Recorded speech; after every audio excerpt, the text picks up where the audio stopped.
कि मद्य निषेध इनका एक बहुत बड़ा यह है, उसमें बड़ा ही कर रहे हैं, इनको नोबेल पुरस्कार मिलना चाहिए। कुछ लोग बोलते हैं 100 चूहा खा के बिल्ली चली हज को।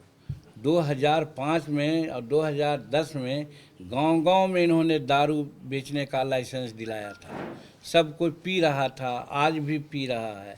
अब इनको कैसे तो एहसास हुआ तो उसको बंद कराना चाहते हैं।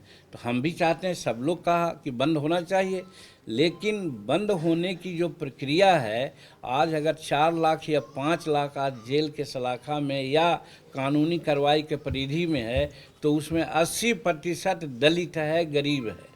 इसलिए कि वो पाव भर दारू पी करके काम करने के स्थान से घर जाता रहा है। पुलिस लोग डाटा या आंकड़ा जुटाने के नाम पर उनको मुंह में ब्रेथ एनालाइजर लगाते हैं और लगा करके उनको जेल भेज देते हैं, क्योंकि पिए हुए तो रहता ही है। बहुत कहने पर एक समीक्षा किए हैं, तीसरा समीक्षा किए हैं, जिसमें यह है कि जेल नहीं जाएगा, जुर्माना लेके छोड़ दिया जाएगा। लेकिन कैसे? न उमन हुई है न राधा नाची हैं, कहानी कही जाती है। आप कहते हैं कि साहब उससे 3000 या 4000 जुर्माना लेकर के आप छोड़ दीजिए। लोग लेता है 5000 और 7000 चार्ज करता है, और रसीद भले दे 2000-3000 का, लेकिन जो मजदूर 500 रुपया कमा करके जा रहा है और पकड़ा गया, वो 2000 और 3000 जुर्माना कहाँ से देगा? नेचुरली वो जेल में चल जाता है। तो कहने का मतलब कि शेड्यूल कास्ट के अधिकांश और दलित गरीब तबके के अधिकांश लोग आज जेल के शिकंजे में हैं। इसलिए हम कहना चाहते हैं कि आप अपना जो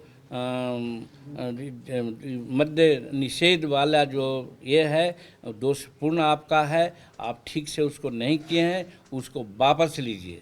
और हम डिक्लेयर करना चाहते हैं कि यदि हम लोगों की सरकार आवेगी आगे के दिनों में, तो या तो हम गुजरात मॉडल का मद्य निषेध कानून लाएंगे, और नहीं तो पूर्ण रूप में हम लोग छोड़ देंगे। पहले था तो क्या हो रहा था, दूसरे राज्यों में फ्री है तो क्या हो रहा है।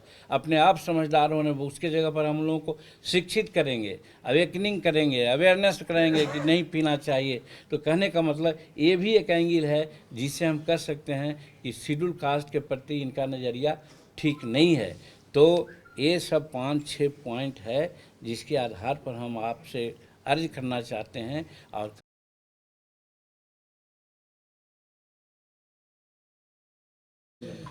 नीतीश कुमार जी के अच्छे कामों के लिए हम लोग जंतर मंतर गांधी दिल्ली में 5 तारीख को धरना देने जा रहे हैं, और वहाँ एक हवन करेंगे, नीतीश कुमार स्वाहा, नीतीश कुमार स्वाहा, और महात्मा गांधी के चरणों में जा कर के प्रणाम करेंगे। और फिर 24 तारीख को यही मिलर स्कूल में हमारे शेड्यूल कास्ट और जो हिंदुस्तानी अवाम मोर्चा से समर्थक हैं, या अब तो हम ये कहते हैं कि जो नीतीश कुमार के कुकर्मों से आहत हैं, उन सबों का एक बैठक बुलाया है 24 दिसंबर को यही मिलर हाई स्कूल में। और हम समझते हैं कि आप लोगों के माध्यम से भी इस बात को आना चाहिए, सो दैट कि बहुत लोगों को मालूम, भाई हमारे पास सरकारी एजेंसी तो नहीं है, हम तो और लोगों को नहीं देंगे, डरा नहीं सकते हैं।